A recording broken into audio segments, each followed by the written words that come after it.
সুৰুজমুখী ধাৰাবাহিকখনৰ আজি নিশা আহিবলগীয়া এপিছডৰ প্ৰমো মুকলি হৈছে। আজিৰ প্ৰমৰ প্ৰথম ভাগত আমি দেখিবলৈ পাইছোঁ অনুস্মিতাই কৈ আছিল, সেইফালে দাদা, ইয়াতে তুমি ইমান মনত কষ্ট পাই আছা, তাতকৈ দাদাৰ কথা মানি লোৱা না। দুয়োফালে জেদ ধৰি থাকিলে আমাৰ ঘৰখনে দেখোন ভাঙি যাব। তাৰপিছত আমি প্ৰমত দেখিবলৈ পাইছোঁ ৰত্নই কৈ আছিল, এইখিনি তয়ে ৰাখ দে এতিয়া, ধাৰবোৰ মাৰি দিবি। হাৰমনিয়ামৰ কাৰণে মই নিজে ব্যৱস্থা কৰি লৈছোঁ। তেতিয়া শুনে আচৰিত হৈ মাত দিছিল, কি? তাৰপিছত আমি প্ৰমত দেখিবলৈ পাইছোঁ বিজয়ৰ মাকে কৈ আছিল, তোমাৰ আৰু বিজয়ৰ বিয়াত মোৰ আপত্তি কৰিবলগীয়া নাই। যিবোৰ হৈ গ'ল পাহৰি যাবা।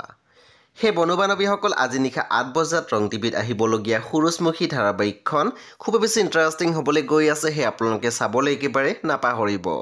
পৰৱৰ্তী আপডেটৰ বাবে আপোনালোকে মোৰ চেনেলটো ছাবস্ক্ৰাইব কৰি কাষত থকা বেল আইকন টিপি দিবলৈ একেবাৰে নাপাহৰিব। আৰু প্লিজ আপোনালোকে মোৰ ভিডিঅ' এটা লাইক কৰি দিব।